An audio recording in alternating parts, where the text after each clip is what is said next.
الحمد لله ثم الحمد لله الحمد لله الذي نحمده ونستعينه ونستغفره ونعوذ بالله من شرور أنفسنا ومن سيئات أعمالنا من يهده الله فهو المهتد ومن يضلل فلا هادي له وأشهد أن لا إله إلا الله وحده لا شريك له وأشهد أن محمدا عبده ورسوله أما بعد. Gjitha hamdë dhe falendrimet I takojnë Allahut të lartësuar. Atë falendrojmë dhe vetëm prej Tij ndihmë dhe falë kërkojmë. Selamet I dërgojmë Muhammed Mustafas alayhi salatu wassalam, familjes Tij, shokëve Tij dhe gjithë besimtarëve, të cilët e ndjekin dhe pasojnë rrugën e Tij. Të dashur vëllezër besimtarë, sot me lejen e Zotit xhalla wa ala do të shpjegojmë një hadith të pejgamberit sallallahu alaihi wasallam me fjalët e Tij, e cila është shumë e shkurtër në përbërjen e Tij, po shumë I gjerë në domethënien e Tij. Hadithin e transmeton Anas ibn Maliku radiyallahu ta'ala anhu, shok I pejgamberit sallallahu alaihi wasallam, ku thotë se qala Rasulullah sallallahu alaihi wasallam ya'ti 'ala an-nasi zamanun al-qabidu 'ala dinihi kal-qabidi 'ala al-jamr, rawahu at-Tirmidhi. Pejgamberi sallallahu alaihi wasallam në këtë hadith thotë ka me ardhur një kohë tek njerëzit që ai që e mban fen është sikur se me mbart gacën në dorë. Ai I cili e mban fen e Allahu xhalla sha'nuhu është sikur se me majt gacën në dorë. E me majt gacën në dorë sos. E me lëshu, domethënë ke lëshu fen e Zotit. Kjo është hadithi I pejgamberit sallallahu alaihi wasallam, I cili ka shumë dobi të rëndësishme dashur vëllezër besimtarë.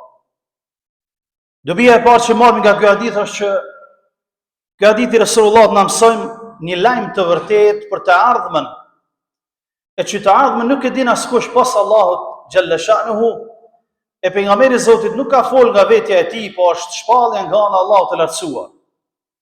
Që ka marrë një kohë që njerëzit besimtarët të cilët janë fetarë në mesin e jo fetarëve për me majt fenë e tyne, është sikur se me majt gacën nga të këqijat të cilët janë të përhapura, sepse prej dobive të hadithit është që në këtë zaman përhapet e keqja shumë, përhapet mohimi shumë, përhapet luftimi ndaj fesë së Zotit shumë, shtypet e drejta e besimtarit shumë, me folë të drejtë e besimtari shtypet dhe etiketohet.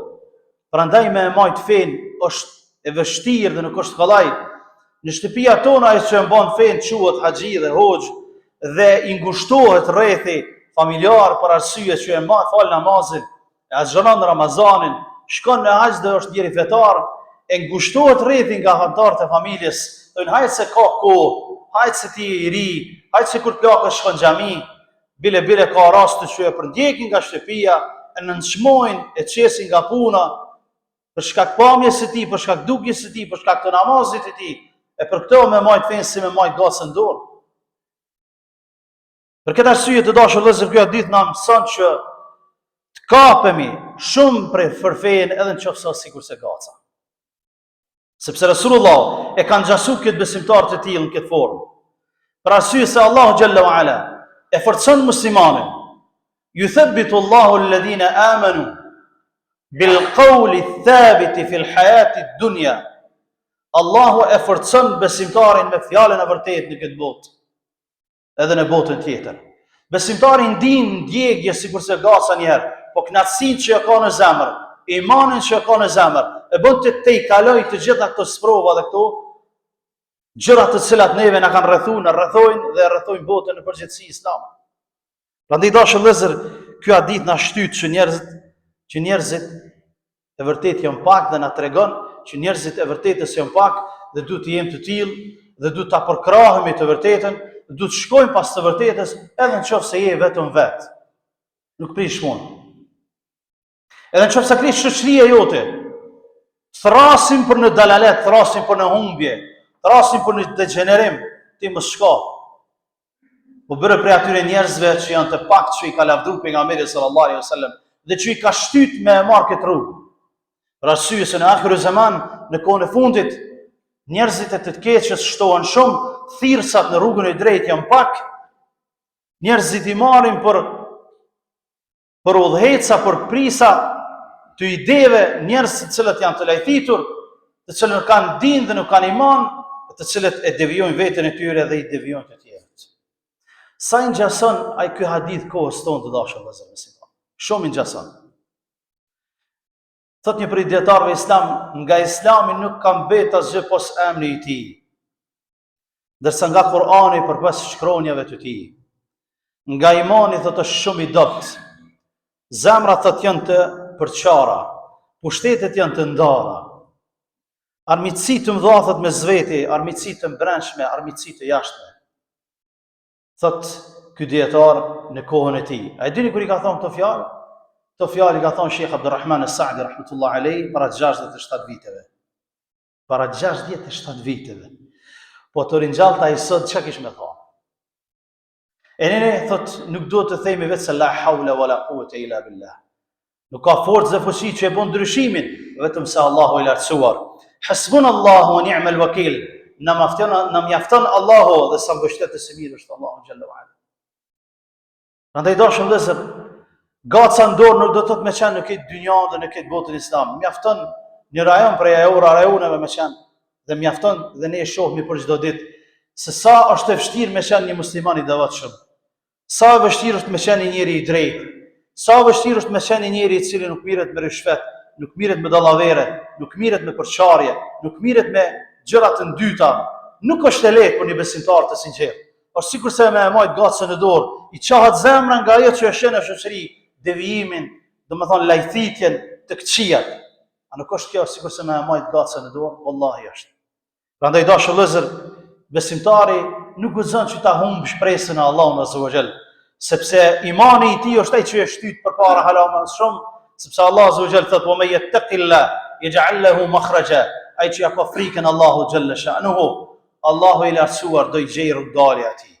Pastaj thotë: "Wa may yatawakkal 'ala Allah fa huwa hasbuh." Ai që mbështetet Allahut, i mjafton Allahu atij. "Wa may yattaqillaha yaj'al lahu min amrihi yusra." Ai që ka frikën Allahut do t'i letoj punët e tij. Prandaj edhe nëse në formën e jashtme neve djegemi për së brenda, edhe në formën e jashtme nga ato që shohemi, nga devijimet, nga lajthitjet e njerëzve të cilat na rrethojnë, me po prap neve na bën shpresa, na bën devotshmëria, takvallahu, mbështetja në Zotin xhalla wa ala, që do të bëhet më mirë dhe me lejen e Allahut xhalla wa ala do të bëhet më mirë për ata të cilët ja kanë frikën Allahut xhalla wa ala, sepse këtë tokë nuk do e trashëgojnë askush përveç se njerëzit e devotshëm, njerëzit që ja kanë frikën Allahut azza wa jall, dhe jo njerëzit e lajthitur, jo njerëzit të cilët e luftojnë dinjitetin, e luftojnë të mirën, e luftojnë njeriu i cili vetëm pse e mbron shtëpinë e tij, vetëm pse e mbron tokën e tij, etiketohet me etiketime të ndryshme, vetëm pse e mbron derën e tij, derën e fesë së tij, quhet me etiketime të ndryshme, e mbron vatanin e tij që ja ka rrëmby dikush, quhet me etiketime të ndryshme dhe luftohet në mënyra më të ashpra të mundura. Prandaj kjo nuk është sikurse me majt gacën në dorë, mirë po sa gacë e mirë është kjo. Sa gacë e mirë është kjo për arsye se përfundimi i saj është xheneti i Zotit xhalla wa ala. Më mirë me majt një gacë në këtë dynja dhe me fitu xhenetin, se sa me majt një trandafil duke qenë zullumçar. Se sa me majt një trandafil në dorë ose një lule, ose çka do të qoftë, duke qenë zullumçar dhe i padrejtë, për arsye se përfundimi i tyre do të jetë xhenami. E ne elusmi Allahun xhalla wa ala që na forcoj në këtë dinë, në këtë fe, na forcoj në moral, në etik, na forcoj vendin ton nga armiqt e brendshëm dhe të jashtëm, ta ruaj vendin ton nga njerëz të ligë, nga njerëz të cilët thirrin në shturë dhe jo në devotshmëri. Elusmi Allahun xhalla wa ala që të na mbrojë neve dhe gjithë besimtarët kudo që janë dhe vendet e tyre kudo që janë nga zullumçarët, nga të padrejtët, duke lutur Allahun xhalla wa ala që të na falë neve dhe juve. Wallahu ta'ala a'lam, sallallahu ala nabiyyina Muhammad wa akhiru da'wana anil hamdulillahi rabbil alamin.